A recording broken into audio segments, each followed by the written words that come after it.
Now, just a quick look at what we have. It's a really packed agenda, I must say. And I would say please stay to the end, but just in case you cannot, the video will be made available on our YouTube page. We also have a waiting list of people who really want to join this webinar.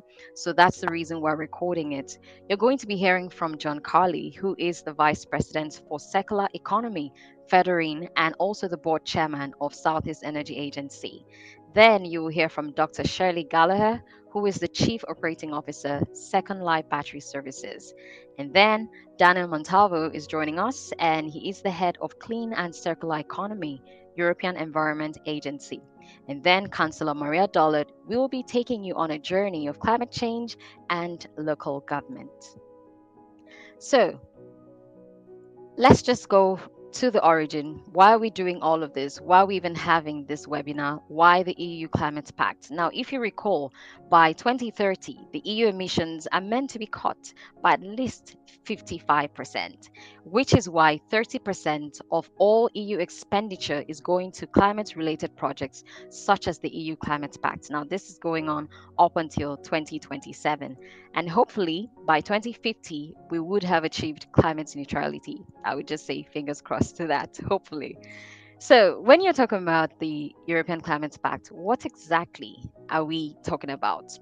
Now, if you've joined us through the first, the second, the third, and now the fourth, and well, beg your pardon, the fifth launch talk now, I would say thank you so much.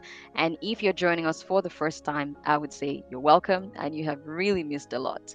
When you talk about European Climate Pact, we're talking about you, we're talking about me, every one of us joining this webinar, everyone in Ireland. It's basically a movement of everyone coming together to build a more sustainable Europe and also to help the EU to become climate neutral by 2050. So, what exactly are we doing here? The Climate Pact gives you an opportunity to learn about climate change. So, you can develop, you can implement solutions, you can connect with other like minded people. Currently, we have Climate Pact ambassadors in Ireland. I will get to that shortly.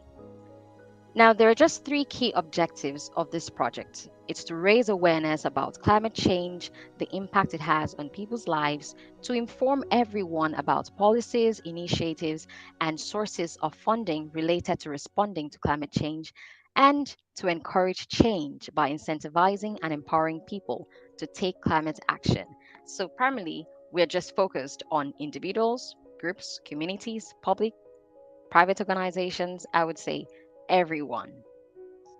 Now, Climate Pact in Ireland started in 2021, and as at then, it was made up of over 600 ambassadors. Yes, these are all volunteers.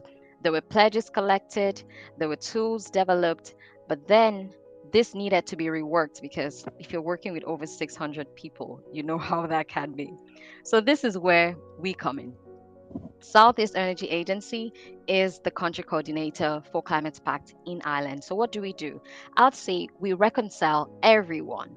We bring the Climate Pact voices, the messaging, we bring it to the people. We also help you to access resources that you can use to engage in climate action and also to have your own engagement activities. Currently in Ireland, we have about 18 Climate Pact ambassadors.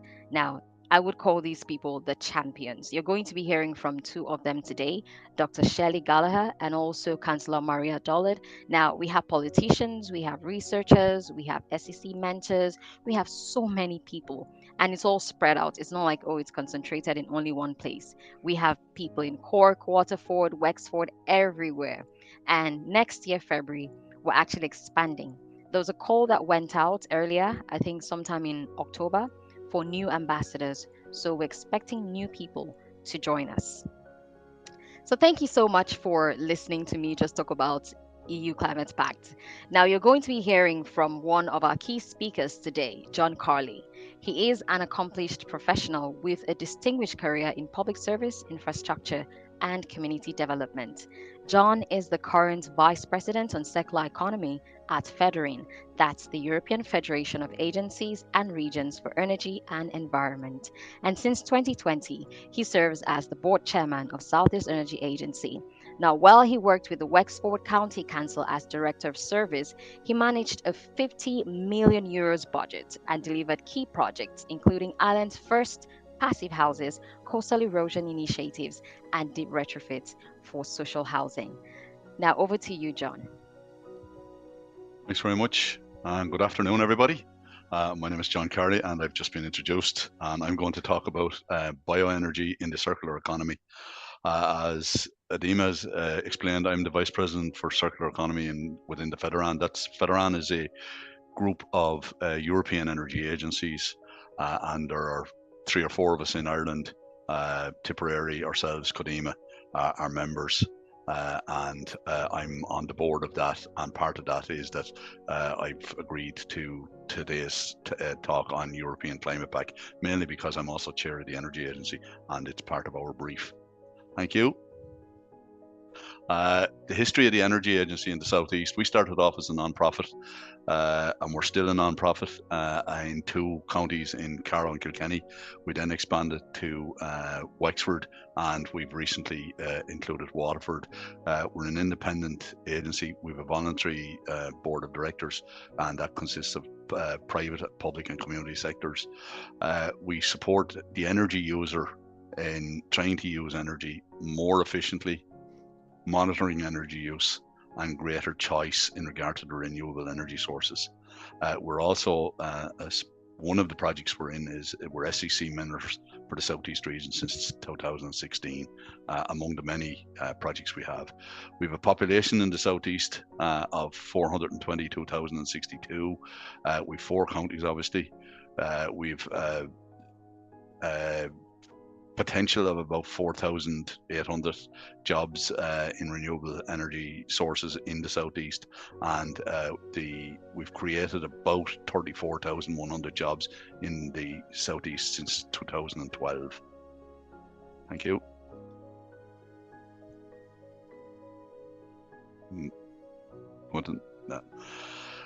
With that, we have a potential renewable energy source from wind of 1.6 gigawatts, or 1,600 gigawatts, 1,300 from solar PV, 1,000 gigawatt from biogas, and a potential of 877 gigawatt from tidal.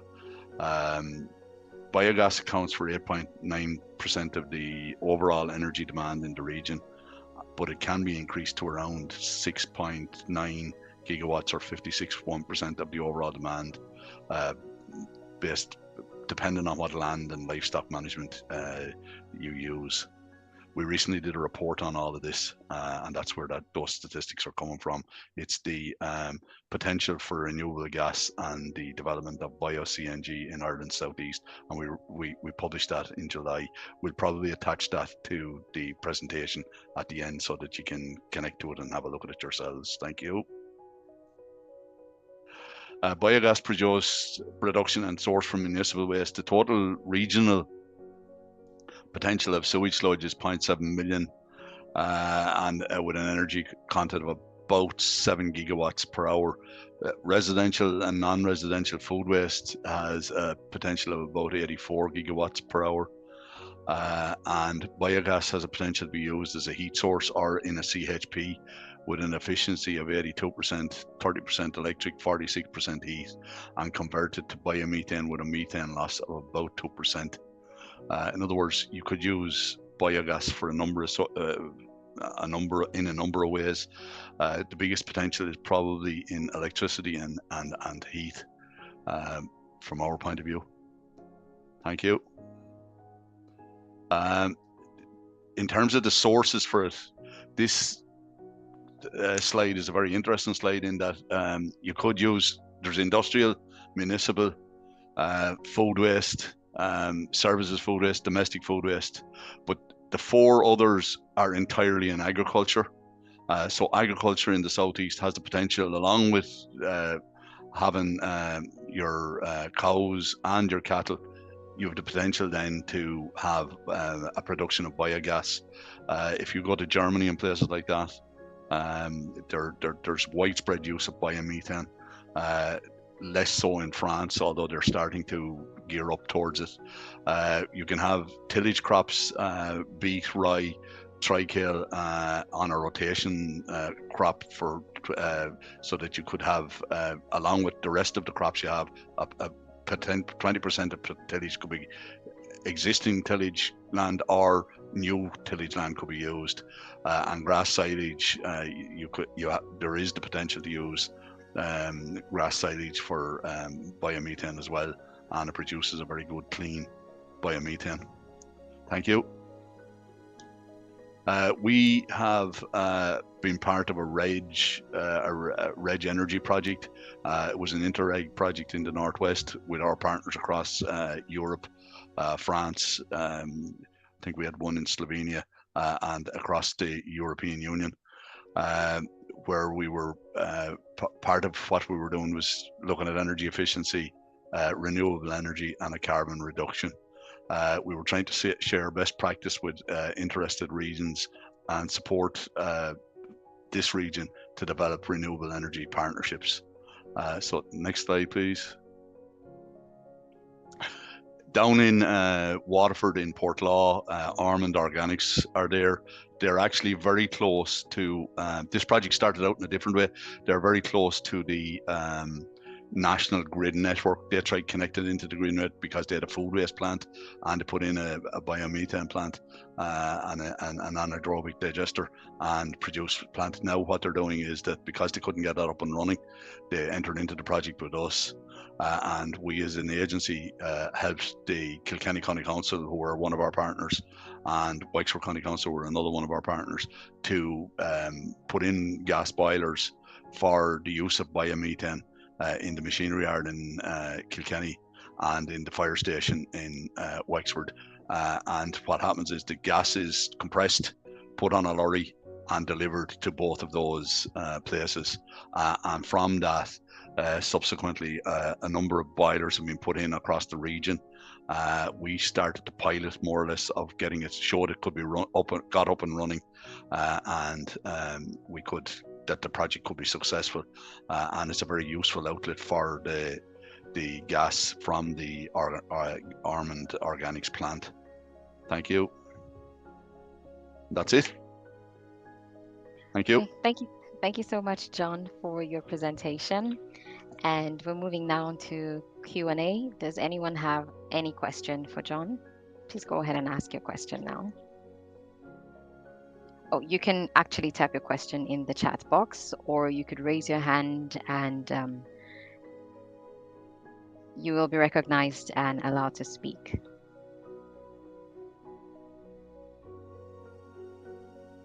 And also, if you're just joining us, this meeting is being recorded. The presentation will also be shared after this meeting. Adema, we'll add on a slide with the connection for the document that I used as a reference there, Okay. that we launched in July. I'll send that to you later on in the day. Thank you. Okay, no and we'll problem. add that to people so that they can see it and they can connect to it afterwards. Okay, no problem. So I have a quick question for you, John, actually.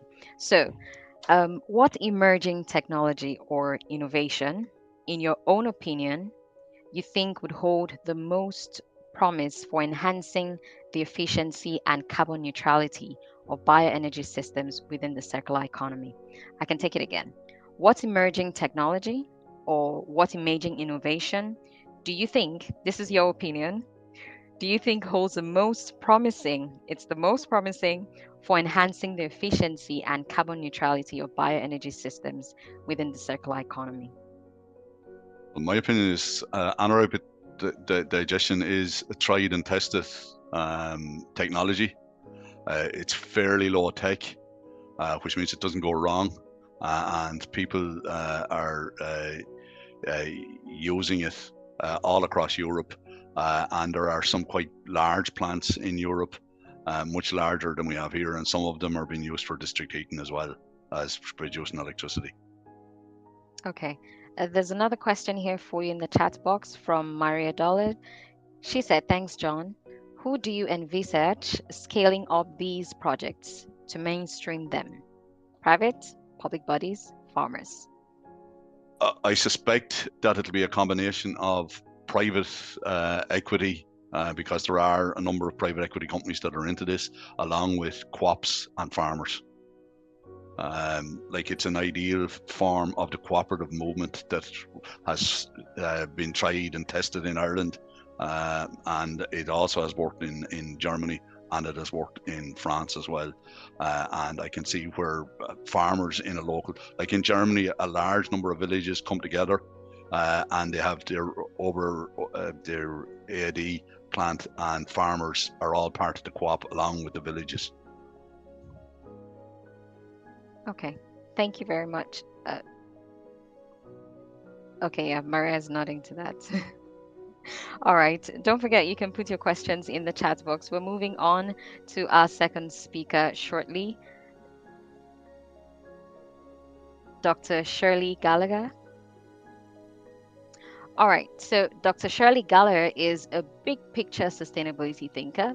She is a sustainability coach and mentor to companies, a fellow of IEMA, a Toastmaster, a climate reality leader, and of course, an EU Climate Pact Ambassador. Dr. Gallagher is an Irish director in 2 companies focused on sustainability issues: Sustainable Systems, formerly CISPRO, and also Second Life Battery Services, a circular economy business focused on recovery and second use of rechargeable batteries. So when she's not working, you can find her on the beach. Over to you, Dr. Shirley. Thank you, Adima. So as Adima has eloquently introduced me, I'm going to speak about the waste hierarchy, the policies and regulations. I'm going to explain what a linear economy is, as well as the circular, because sometimes the technology, if you can skip to the intro slide. And I've got 3 case studies. I was going to use Gas Networks Ireland's plan for anaerobic digestion and biogas. So I'm glad John got that out of the way, and then I'll put in a conclusion. So next slide, please. So the waste hierarchy, the left-hand triangle is where we were, where lots of things were initially going to landfill, which is spelled wrong. And waste to energy then is, I suppose, what anaerobic digestion actually is. But we do have some incinerators in Ireland now, composting, recycling, and reuse and reduce. Whereas now on the right-hand side, it's very much about waste prevention and sustainable design, and all the rest of the same, but there's a lot less. And I was at a meeting with a planner in Vienna, and they have a waste to energy in the city centre in Vienna, Austria. And I was asking them what was their thoughts on circular economy, and they were like, well, we'll always have waste. So I don't know how that will run.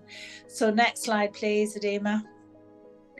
So about sustainability design, it's all about looking at all the various aspects of it and reducing the costs. And I like to look at, in the 1950s, the white goods, the washing machines, the fridges and so on, they were the price of a small car, around €8,000.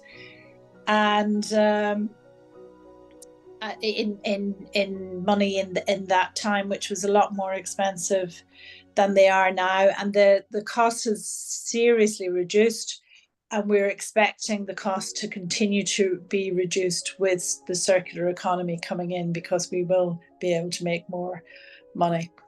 So next slide, please.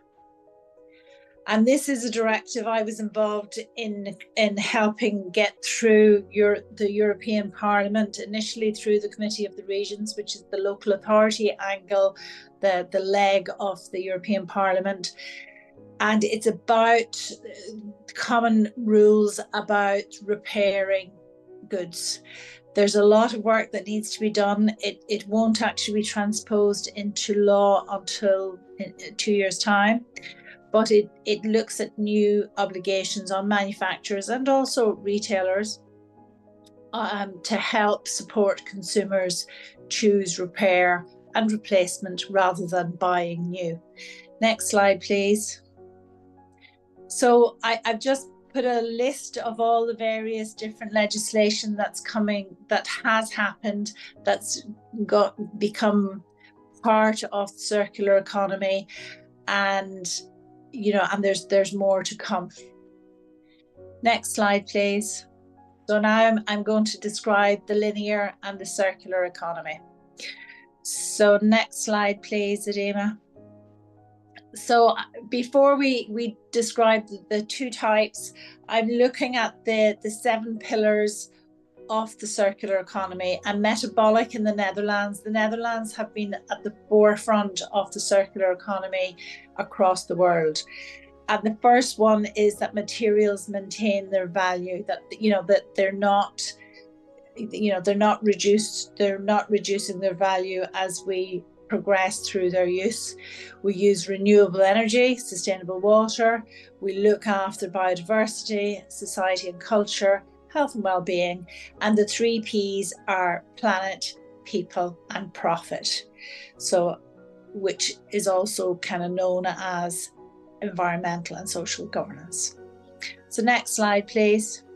So then the linear economy, which is what we're quite familiar with, in that it's take, make, waste, and and dispose of. Whereas if we go into the circular economy, next slide, please, Adema.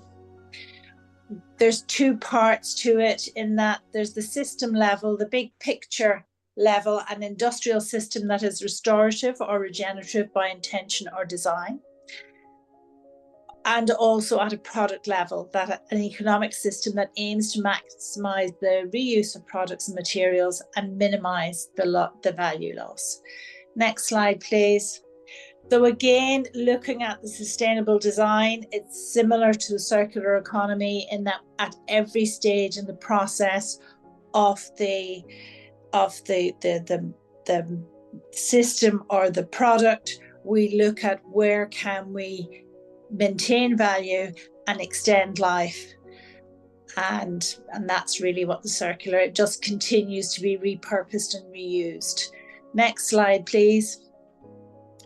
And Ellen MacArthur, if anyone has not seen her TED talk, please do. So she's quite phenomenal, and she set up this at least 10 years ago, and it's called the butterfly. The left hand side is all about the biology and the agri, and the what John was speaking about the anaerobic digestion is on the left hand side, whereas on the right hand side it's all about the manufacture and the technical end of it. And I'm going to use this in the various examples that I've got coming up. So the case studies, if we go to the next slide, please, and the next one after that. EcoCell takes, so trees are the initial plan for, or the paper comes from trees, and then EcoCell takes waste paper, it sorts, shreds and pulps it and makes it into like grey cotton wool. It adds inorganic fire retardant salts, and it produces a natural cellulose insulation which is non-combustible, pest-free and breathable. So I worked on this project about 10 years ago. And if we go to the next slide, so I've put in all the parts from paper, from tree to paper to the insulation. And John Egan, who's the owner of EcoCell, he always says that the EcoCell insulation will actually last longer than the building, which is quite phenomenal. So you could take it out of one building and put it into another because it's a natural product. Next slide, please. And I worked on this project through Circulera with the Irish Manufacturing Research about 2 years ago, where we looked at, because of Brexit, some of the meat and bone meal, the diseased meat and bone meal, was sent to the UK for incineration. And because of Brexit, that had to stop. And there's a hard stop in July of this year. And we had to work across a number of different government departments and EPA license. And again, John will be well familiar with the amount of legislation that's involved with anaerobic digestion and waste. And the potential is to save 80,000 tonnes of carbon dioxide per annum on being able to use this meat and bone meal as a waste to energy product. Next slide, please, Adema. And so using the animal, so we have the animal byproduct, and then the energy. So it's a shorter change than the other one. Next slide, please. And this is the startup that I'm involved in, where we take waste batteries, we test them, and we put them into new batteries, and we're able to extend the life of these for up to 10 years. Next slide, please. So again, it's a circular business model where we're taking waste batteries, we're testing them, and we're packing them into new systems and digitally, remotely, continuously monitoring them. Next slide, please. So the process here, I've got from mining of the finite materials through to the manufacture of the batteries and the products, and the service provider and the collection, and then the refurbishing of them. Next slide, please. And next slide after that. So there's a lot of policies relating to sustainability in the EU, and in 80% of Irish legislation is from the EU. So it's really important to keep on top of what's happening in Europe. Next slide. And the climate law regulation that Adema mentioned, the 55% by 2030 is in climate law. We will be fined, as will all of Europe, if we don't meet our targets, because we're off, the Paris Agreement is where we're at. We want to be at 1.5 or below, and we're currently at 1.5. So climate change is here. We have to deal with it as best we can, and these EU policies are our way to help. So circular economy is here to stay. How can you engage? And next slide. So my details are here. If you have any questions, I'm happy to answer. Thank you. Thank you very much, Shirley. And that's a huge question. Climate change is here. How can you engage? All right. So if you have questions for Dr. Shirley, please go ahead and ask in the chat box, or you could raise your hand and we'll call on you to ask your question. Now, I do have a question for you, Doctor. Now, as a director in 2 companies focused on sustainability issues, what types of regulatory incentives, say maybe tax breaks, subsidies, do you think will be most effective in encouraging businesses to transition to circular economy practices? Well, at the minute, that's a dodgy enough question, but the EIIS, which is an income or an expansion scheme for investors to invest, they will get 50% return on their investment if they invest in the Second Life Battery Services. So that's with all green, deep tech, startup companies that are, needing investment, and we're needing investment. So that's a really good thing. And then legislation, batteries are highly regulated. Most waste products are highly regulated, and the infrastructure is not in place yet to make things happen. And that's something that I found quite challenging. So for example, with John Egan in EcoCell, he's up and running, I'd say about 15 years. And he needs a waste license, even though he's taken his waste paper from the Irish Examiner offices. They're driving 2 kilometres down the road. And, so there's a really tiny carbon footprint on that product, but he needs a waste license to move that from the newspaper office to his factory premises. Okay. And I think that's something that needs to be addressed in time. Yeah. Thank you very much, Dr. Shirley. So we're moving on to our next speaker. And I'll be sharing my screen now.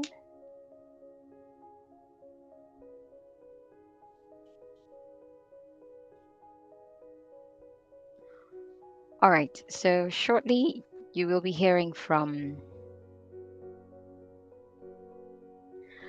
Daniel Montalvo, who is the head of Clean and Circular Economy at the European Environment Agency, having worked over 20 years on environment and climate policy, responsible for the strategic coordination of EEA's work on air pollution, industrial ecology, large accidents involving chemicals, and circular economy. Now, Daniel has traveled across several topics, from using Earth observation to monitor the EU's common agricultural policy through to the transition to a circular economy. Daniel is also the co-chair of the Task Force on Emission Inventories and Projections. Over to you, Daniel. Thanks. Thank you for having me. I hope you can hear. Yes, we can. So what I'm bringing to you today is a very brief summary about how this organization, the European Environment Agency, sees the transition to the circular economy, where we are, and how we can do better. It's not so much time to discuss it, so I hope it's just an appetizer, and if you want to know more, you can always talk to me later on by email, whatever means that suit you. Also, colleagues before during this webinar have already spoken about a lot of concepts regarding circular economy, and I think that's helpful for what's coming here. The circular economy is not an end in itself. It's not that we want to go circular because this is the way to go.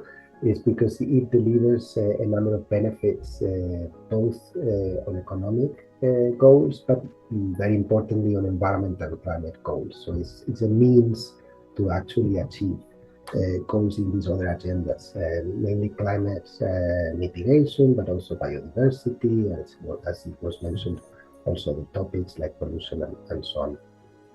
I think in the interest of this webinar, from all these things you see on the slides, there are two things that are quite important for the agenda on climate. On the one hand, delivering on climate mitigation by changing the energy system will require quite a lot of resources, and some of them are not available in the European territory. Winds are, for instance, dependent on batteries, as it was presented just before. They are dependent on some rare earth metals that are not very prevalent in the European territory. So circular economy approaches can be a means to unlock this dependency that we may have with other. Another aspect is that if we move to the transformation of circular economy that is not about recycling, that is not about relooping materials back into the economy when they waste, but we move to these transformations that have to do with longer lifespans or repair products, aspects that were just presented before in the previous talk, we can contribute to actually mitigating emissions to a high degree. And different models offer a range that is quite wide, from 8 to 45% reduction of greenhouse gas emissions, depending on the ambition of transformation with this concept of circular economy that is a lot more than just recycling. But as you see on the slide, there are many other things that circular economy can do. But where are we in Europe? In Europe, we are not really transforming our economy so fast towards this concept of circular economy. If you look at some of the key parameters that are available to sort out, I brought just 4 of them, and they are very focused on the material flow. There are some transformations of circular economy that are of a different nature, but let's focus on these 4 things. The first one is material footprint. This is a metric that the Statistical Office of the European Union, Eurostat, provides, and this models the material needed to put in the European market products, either because we produce them within our territory or we import them from elsewhere. So it's the total material dependence of our economy. In the 8th European Action Plan for the Environment, we had the ambition to significantly decrease this metric, number 1, material footprint, and as you can see, the trend is quite flat. This is a slightly positive story in the sense that in recent years, the economy of the European Union has grown and our available income has grown as well. It feels a bit weird with the recent years having such inflation, and probably we don't have that experience as individuals that much. But the reality is our global consumption level has grown. And even though that happened, we've been able to keep material footprint at bay. So not the ambition that we had, but we had some modest decoupling between economic growth and well-being and material footprint. When it comes to waste generation, it's a similar story. We continue producing levels of waste that are more or less at the same level for the last decades, and the ambition that we have is to actually reduce these amounts. When it comes to recycling, efforts paid off and increased recycling levels in the beginning of the trend, if you look at the 2000s and so on, but now we are also flattening this metric or even reducing in the last number that we got available. And finally, there is this metric that encompasses everything, circular use of materials. This is the percentage of materials that are secondary raw materials that we use in the idea was to double this number, and it stays still very, very low, and certainly we will not be able to double it today.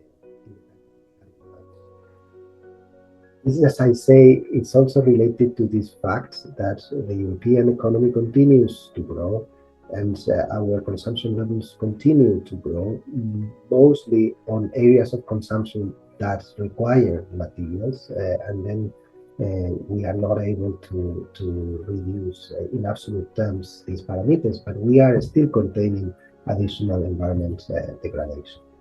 So in the backdrop of all this, what we concluded is these four high-level messages. We are talking about an institution that is working at European level.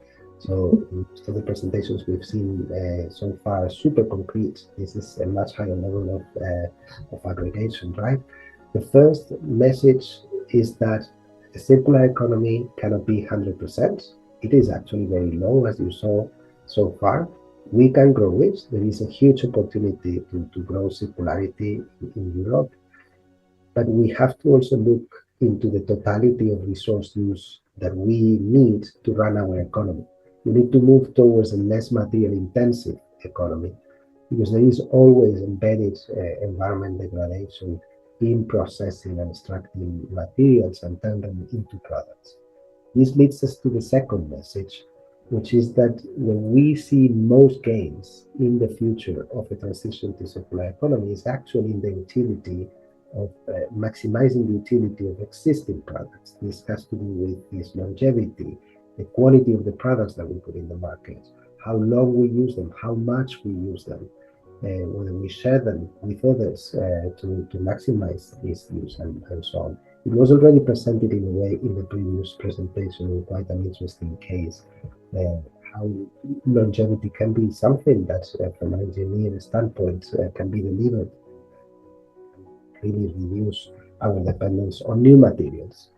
The third message is that success of a circular economy will still rely on recycling. So while we are saying that it's very important to prioritize reduction of total material use and maximizing the utility of products through repair, remanufacture, share, and so on, recycling and technology will still play a role. What we are also calling for as an organization is that recycling should be of high quality. It should retain the value of the material as much as possible to the intended application that it had before. Because the prevalent modus operandi of recycling in Europe is downcycling. In many cases, there is no real recycling. What there is a cascading of uses until there is dissipation or destruction of the material, right? And the fourth one is about how Europe actually is in terms of size. It's small in the bigger scheme of things. So if we are to achieve anything with the transition to a circular economy, we need to convince the others and establish a robust global governance framework on the use of resources. integrating circular economy and climate policies, and that's the context of this webinar as well, right? Is challenging, and it is challenging for several reasons. And I brought a very simple slide here. On the one hand, circular economy actions are very complicated because it's a systemic transformation. So they affect different sectors at different levels, different actors in the value chain. So considering the cross-sectoral effects is quite important. Also, climate policies are always thought in a territorial manner and on an annual basis. So we are thinking about the emissions that we produce in Ireland in year whatever, within the territory of Ireland. But circular economy is a value chain concept. It's something that considers all the life cycle of things that we use, right? So it might be that the material was extracted in Australia, processed and refined in China, turned into a product in Taiwan, imported to Ireland, used for a while, and then exported as waste to Germany, where it is recycled. So changes in all of that would probably displace where the gains of greenhouse gases are made. And another thing that is a limitation is that circular economy is an efficiency operation for us, and this means that we may have additional disposable income as a result, because we will be using a product for longer and we will not be in need to replace it. We'll have additional capacity to consume. So if that consumption goes to similar or even more substantially environment relevant categories of consumption, we may have a complete rebound effect or even more emissions or more environment degradation. So controlling and understanding these rebound effects is quite important for all of this to be successful. So what I'm getting at, and I'm almost concluding here, is that what this proposal of a circular economy is a systemic change.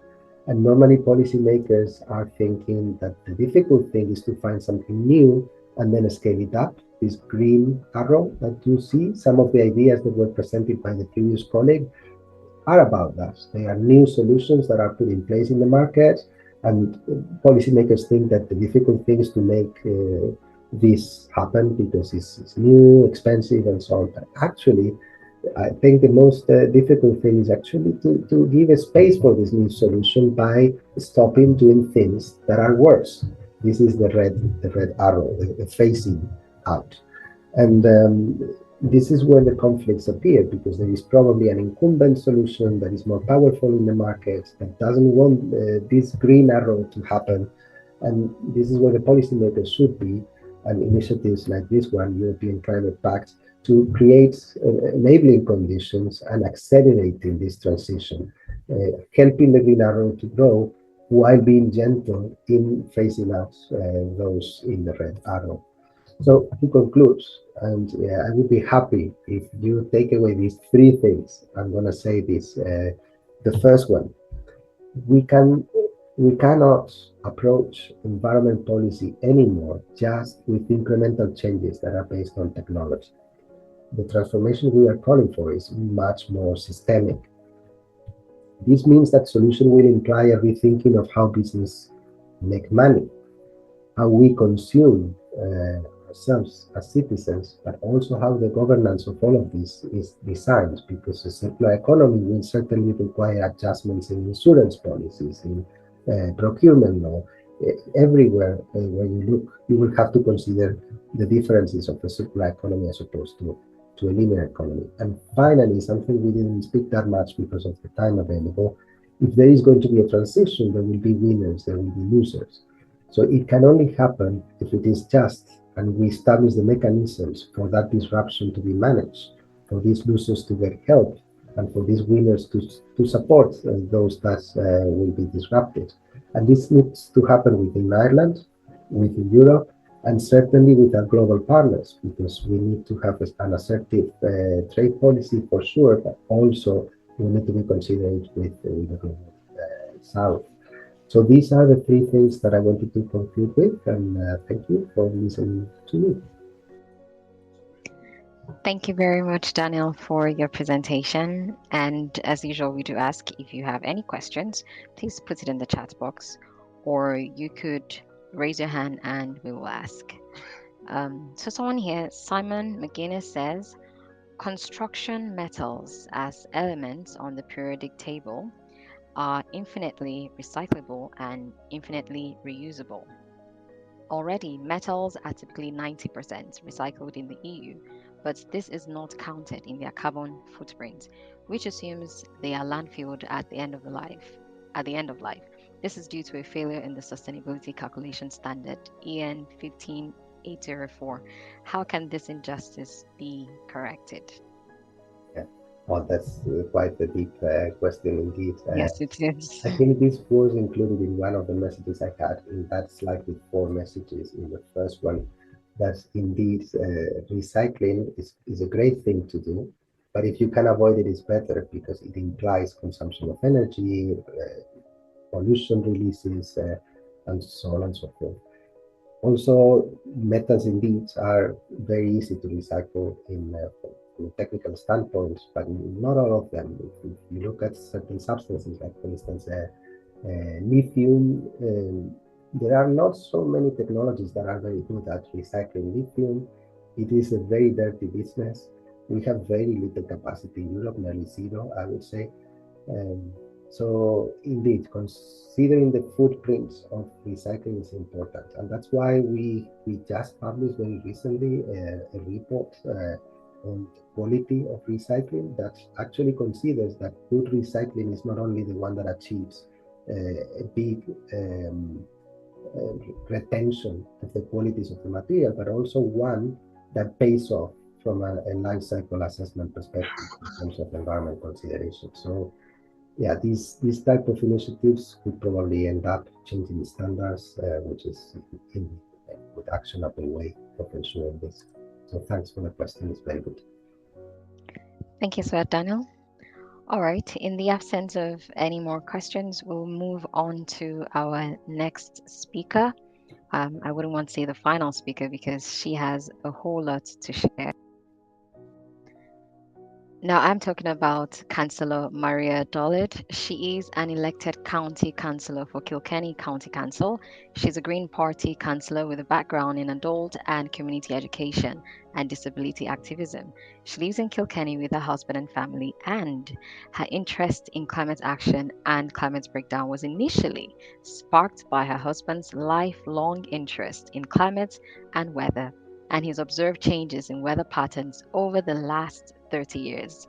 The family have an official Meteran climate station in their garden, and the data gathered forms part of a dataset gathered in Kilkenny since 1957. She's also an EU Climate Pact Ambassador. Thank you so much, Councillor Maria, for joining us. Now over to you.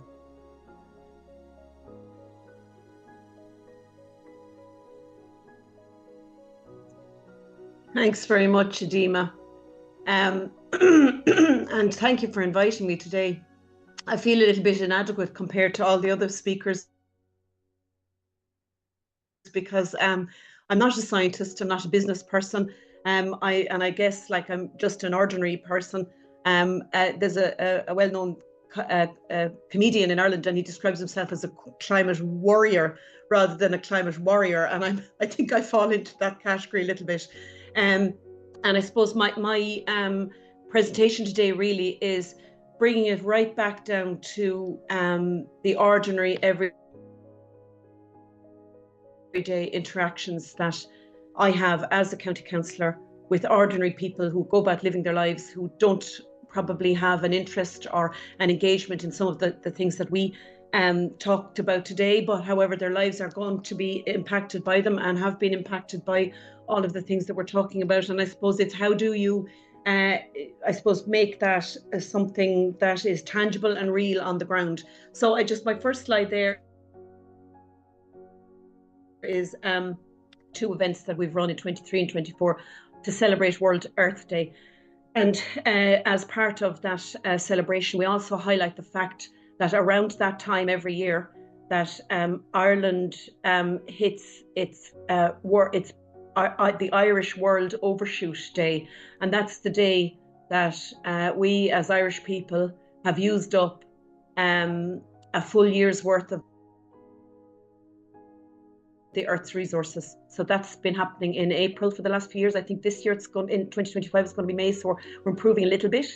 And the reason I think it's important for us to understand that, and I try to get this across to people, is that we are using up so many resources because of the way we live our lives. And as Daniel talked about earlier on, we have to tackle consumption and the burning of fossil fuels, because at the end of the day, that is what's driving more and more production of things, rather than reusing and recycling and all the things we talked about today in the circular economy. So it is about understanding, and we in Ireland, we often hear people on the media pointing the finger at places like India. India doesn't have an Earth Overshoot Day, because in India, as a country or as a continent, they do not use up a year's resources in a year. So we're the culprits, and the sooner we kind of come to grips with that, I think the better. But it is a hard message to get across, and nobody wants to think that they will have to diminish their lifestyle in any way, shape or form. So it's a real challenge.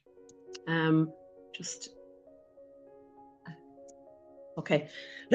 So I'll just minus this now, sorry, so that I can see my slides. Okay, so local government. So in Ireland, we have one of the weakest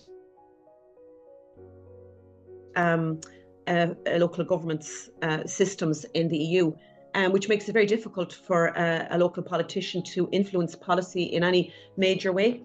But it does come from government, and luckily for the last 5 years we have had a significant influence of green policy at national level, and that has filtered down to the local government. We would be responsible for some of the environment functions, inspections, enforcement, housing. We provide social housing and affordable housing, public housing. There's supports for businesses, particularly small businesses. We have responsibility around the area of arts and community events. We have, in the last 5 years, developed a whole department in our local government around climate action, and all county councils must reduce their emissions in line with national targets.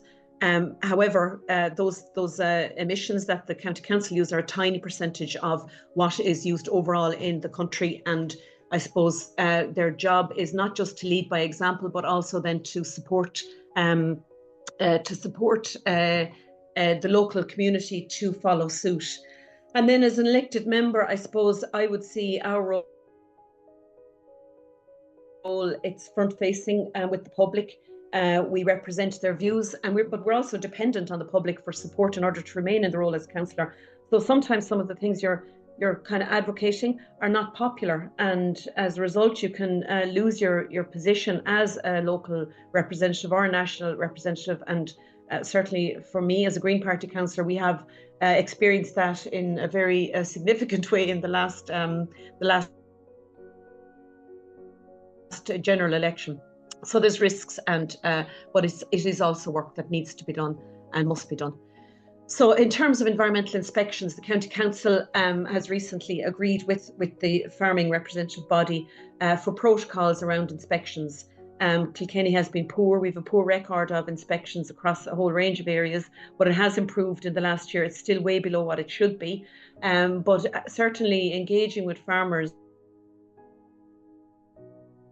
and because nobody likes inspections, and any regulatory body will know that, and so, but to agree a protocol with them, and to agree what they can expect to happen at an inspection, can be a way to, I suppose, smooth relationships between the inspection body and the farmer who's just trying to get on with their daily work, and finds it disruptive and maybe a little bit invasive to have to undergo a lot of these inspections. On the other hand, then we also are in the County Council responsible for enforcement. And just a recent headline from the local newspaper: a massive stockpile of waste in a Kilkenny field results in court conviction, where a particular person was found to have approximately 10,000 tonnes of waste, was operating an illegal dump. And so that is also part of the County Council's job, to prepare those cases for court. And these things are resource heavy, but it's part of the work that the County Council must do. In terms of public housing, at the moment in Kilkenny, there is a lot of house building going on. And that's just an example of a new housing development that is about to be finished. And the benefit of this, apart from the fact that we have a housing crisis and we need more housing, but the benefits that people are experiencing is A-graded homes that are cheaper to run, that are cozy, warm, and that has an impact on the wider community, because people begin to hear about these nice, really warm homes that are cheaper to heat. And certainly in 2023 we exceeded our targets for new building, and I think we're on set to reach our targets this year. But each home that somebody takes up that's A-rated is another kind of has a multiplier effect, where they will tell other people about the standard of the home that they're living in, and what can be expected if you do have an A-rated home. In terms of business supports, there's 4 very good videos at the moment on the Local Enterprise Office YouTube channel. And these are 4 case studies, 4 very different kinds of businesses. There's one up there, Nicholas Moss Pottery. And like traditionally, they would be very much a circular business, because they would reuse old pottery or broken pottery. They would go to the UK to buy machinery that's maybe 100 years old. So they're very much a business that's rooted in circular economy and operates on that basis and produces a very bespoke type of product. And then on the other hand, you have Connolly's Red Mills, which is a food, a pet food and an agricultural food animal food company, a family company again. And the stories that they tell are very different. But what I found interesting about Connolly's was when they approached the whole side of to seeing what they could do for their business to make it more, to reduce their emissions, reduce their bills. They also included training for their own staff to help their staff understand how they could reduce their emissions in their own lives. So they broadened it out beyond the actual business and into the people that work for them, which was interesting to see how people looked at the different ways that you could approach it. But the 4 very good videos. This is Bikes for Africa. It was a 5-year program with the Rotary Club and in Kilkenny, and these were where people donated bikes. They were upgraded by prisoners actually in Irish prisons, and they were sent to Africa to help young people to make their way to school in an easier way. And so that project has come to an end, and we're now looking at Bikes for Africa becoming Bikes for Your Neighbour, because because the projects the projects that were pursued in that Bikes for Africa are now filtering into the schools and the Men's Shed. And the Men's Shed have upcycled bikes for Ukrainian people when they arrived in Kilkenny. And now 2 of our local schools also run bike repair and upgrading classes. And you can see the teachers there. One of the teachers is part of our walking and cycling campaign group in Kilkenny as well. So it is about people taking up the challenge and following on some of these initiatives. And so the bikes then are given to people who need them in the community. Now we haven't done this, but it's been done in another county council a number of years ago. But it's talking about some of the somebody mentioned in the comment there about some of the elements that are used in our sorry, I don't know why that's jumping on. Some of the elements that are used in the likes of phones, some of the elemental materials, and that can be endlessly reused. And the study showed that, and this is in the Irish Times, that there are 5 million smartphones discarded in Ireland. Now, I know myself, and I know there's loads of homes around Ireland have upwards 10 maybe mobile phones lying around in drawers. And one of the reasons that people don't recycle them sometimes is that they're nervous of maybe data or data being compromised. So the EPA did a project where they. Sorry, I'm getting talking coming in there. I don't know if anybody else is hearing that. Yes, I just need the person. Yeah.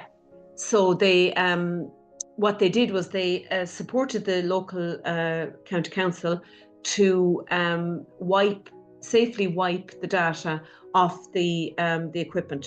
So that encouraged people to be more likely to hand in old mobile phones and computers. And that was a very successful. I think that would be brilliant to see that done in every county council. Because those materials are precious, and we don't want to keep mining them or trying to mine them, because we do need to really recycle everything that we can, especially those precious materials. Another part of the county council's work is the active travel team. We have an e-bike library, so you can borrow an e-bike or an e-trike and try it out for 6 weeks for a cost of about €40. And sometimes people might decide they'd actually go ahead and buy one, and sometimes they decide they don't actually, it isn't for them. But it's one way to trial out an e-bike if you think it would be an alternative maybe to a car, or that you might be able to use it. They also, with the local cycling group, they organise social cycles. They've done a lot of active travel and cycling paths through estates, particularly routes to school, so that children can get from housing estates to their local schools safely. And the aim would be that as they get a little bit older, they'd be able to independently travel to school, which is the whole point of being able to have that active travel infrastructure in place.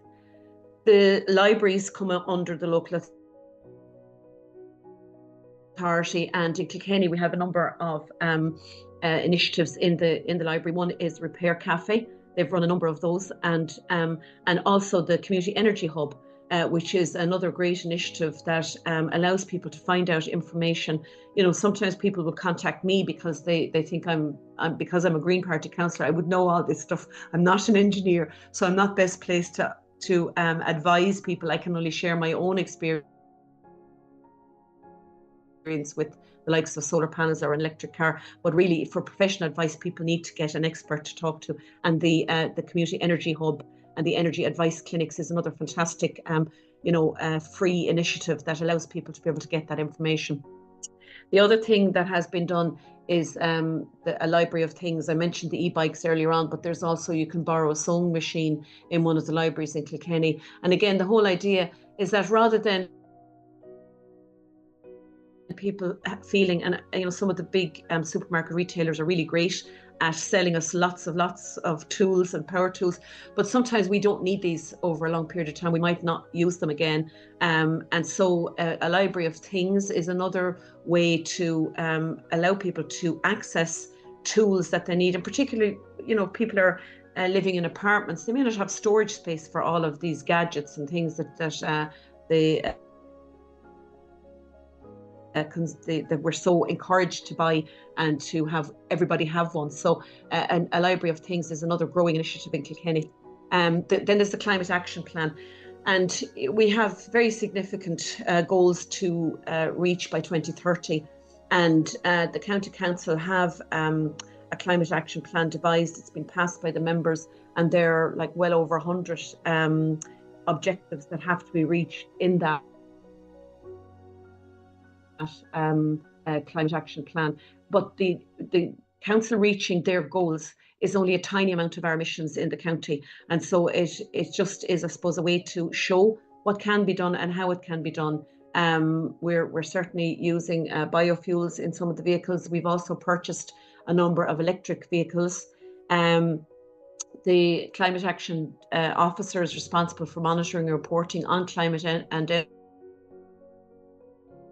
energy performance, providing climate training. That's been done, I think, across county councils. There's a new green team in the county council, and that's coordinated by the Environmental Awareness Officer, and that's to ensure that every department is aware of their obligations. This isn't just the job of one person in the county council or one group of people. It's everybody has to get on board, and everybody has to understand what's expected of them. So it has a leadership role in raising awareness of climate action and biodiversity loss within the wider community in Kilkenny. And just within the county council, the picture there is the Gaia goddess tree, which was made up for a Christmas tree festival in St. Canice's Cathedral. And if you scan the QR code there, it brings you to the story of what the Gaia goddess tree is about and what is the message from that Christmas tree. And again, it's about telling the story. And it was put together by staff in the county council. The Kilkenny, then we have a biodiversity officer, and that was one of the initiatives that came again from the last government. And every county council has a biodiversity officer, and their job is to produce the biodiversity action plan for their local area. And just one of the most recent projects that they did was to install Swift boxes at our local army barracks here in Kilkenny. And the army were involved. And a project like this is something that can be replicated across the country to all of similar facilities. And like the Defence Forces were delighted to get involved in this, and the Swift boxes were put up in the locations that were identified by the biodiversity officer as being suitable. And again, it's one of those projects that you're getting, it's not just the county council doing something, it's the county council initiating and pulling in other groups, in this case Birdwatch Ireland and the Irish Defence Forces, to achieve a conservation goal in providing Swift boxes in an area where there is Swifts. And then down to my own role in the county council as a county councillor. All county councillors have been offered training with UCC, and on the top left there, we were the first group to do the training. It was called the UCC Diploma in Climate Crisis and Local Government. It's run, I think, twice since, so maybe about 50 or 60 people have done that, but that's out of 950, I think, county councillors in the whole of Ireland. So as county councillors, I think we do have an obligation to become familiar with terminology, to understand what is being asked of us and what we're being asked to support the county council with. But it is difficult because many county councillors, we are representatives of the public, and for the most part we are ordinary members of the public, and especially in a situation where, from a political point of view, climate action is not seen as a particularly strong vote getting, might be a vote losing policy platform to be advocating, but we do have a job to support our county council, and for that reason alone I think it is important that we understand, and I know from being in the county council that some of these things like circular economy can be difficult for county councillors to engage with, because really, I suppose, a lot of this terminology is new to people. The Halloween costume swap, that was just an initiative with myself and my former local TD, Malcolm Noonan, where we ran a children's Halloween costume swap party. This could be done on any theme. Really, it could be done for people. It could be on a theme of Christmas. It could be a theme of any kind of fancy dress. It could be a theme of any kind of clothing. Or any age group or any group or demographic of people. So it's just to, I suppose, act by example, by showing people that you can actually reuse. And for the kids, then it's a little bit of fun coming down, choosing their costumes and bringing back something that doesn't fit them anymore. On the left-hand side there at the bottom, I'm involved in the local Tidy Towns group called Keep Kilkenny Beautiful, and it is the Tidy Towns groups are the biggest movement for climate action in Ireland, and I suppose what makes them so successful is the politics is taken out of it, so it's not weaponized in that way, and people will find that they want to engage in climate action on the ground. If you're, as I said, a climate warrior like me, the best antidote to worry is to get out and do something. So on the bottom there's an example of a tree planting project that we did with a group in the community, and actually that gentleman there on the right hand side, he's the person that organises Birdwatch Ireland in Kilkenny. So lots of different groups, we work together across a whole range of people and to achieve our common goals. The other thing I'm involved in is the sustainable energy community, and we've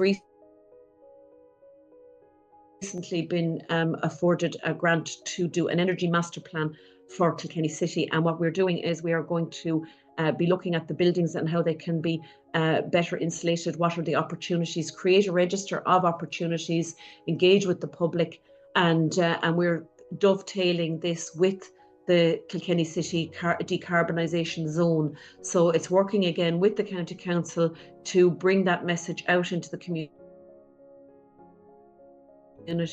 to give people information, because they are interested, but they're a little bit intimidated. And of course you would be if you don't, if you haven't a science background, you don't understand mathematical equations and kilowatt hours and all this kind of stuff.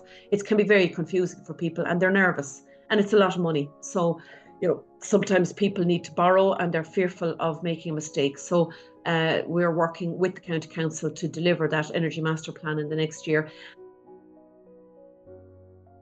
And then the last picture down here is really just, it's a community project again, where we painted a lane.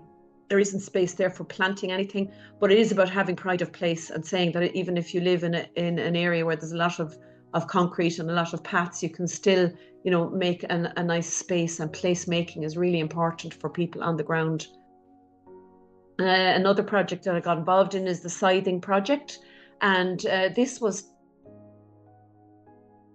to, I suppose, initially started off to sort of make an evaluation as to whether a particular meadow here in Kilkenny, if there was a difference between having the grass mechanically cut or cutting it by hand using traditional scythes. And the Acorn project provides that library of equipment there. They provided the scythes, they provided the training on how to look after your scythe, how to use it.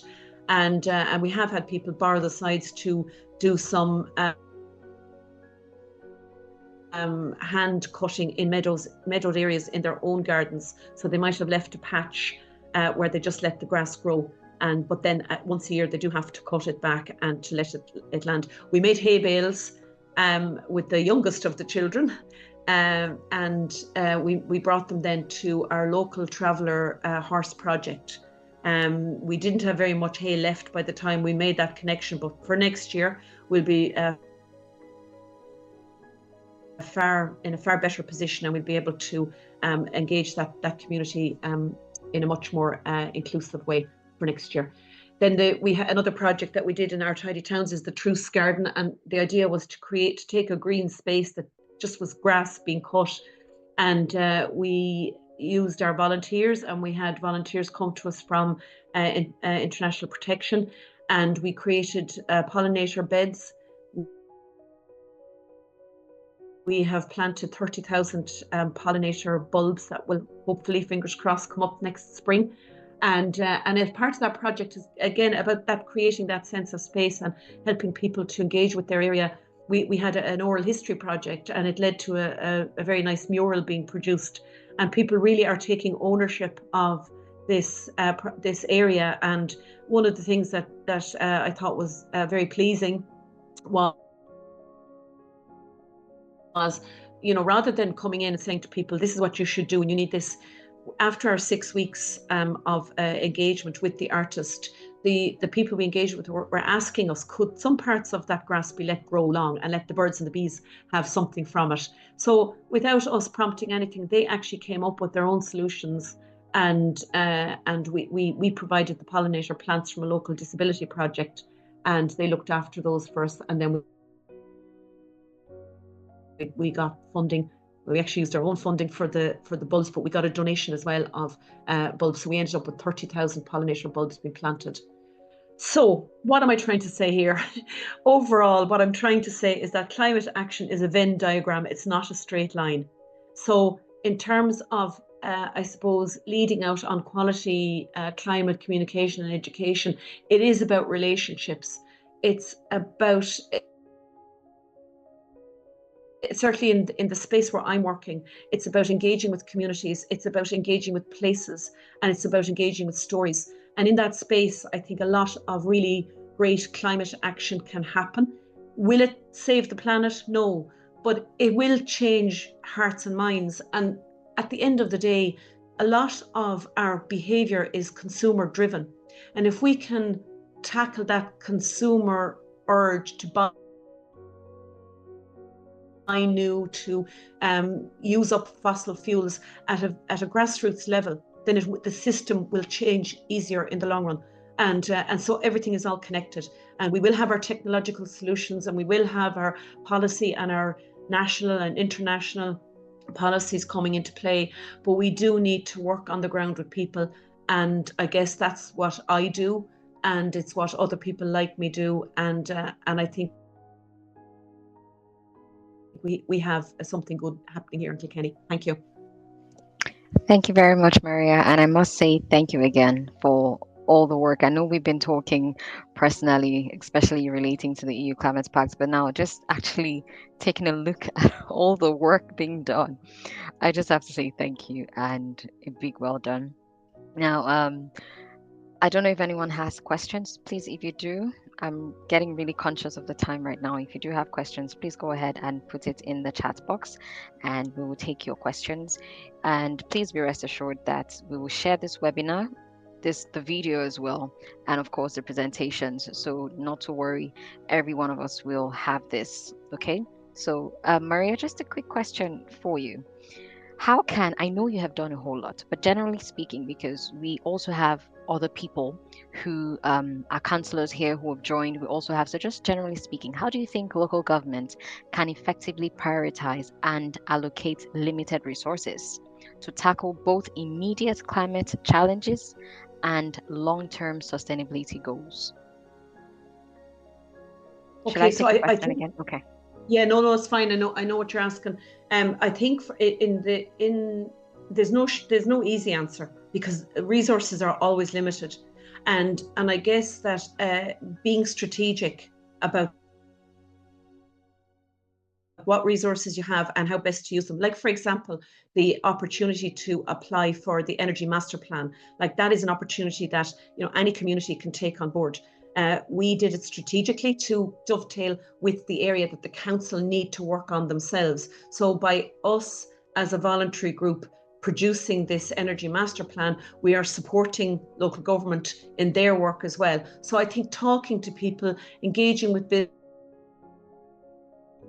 businesses, finding out, I would say for everybody working in this space, you work with what's strong in your community and build out from there, because it's too easy to just see all the problems because they are numerous and broad and deep. But if you start to work with what's strong in your community, the people that will work with you, and the resources that you have, and try and build out from there. And I think that is the best use of resources, because they are limited and we're not going to have enough to do everything. So we can't do a scattergun. We have to be really strategic and pointed and stick with what we're doing. All right. Thank you so much, Maria. And Ruth, we see your message as well. Really informative. I look forward to receiving the slides.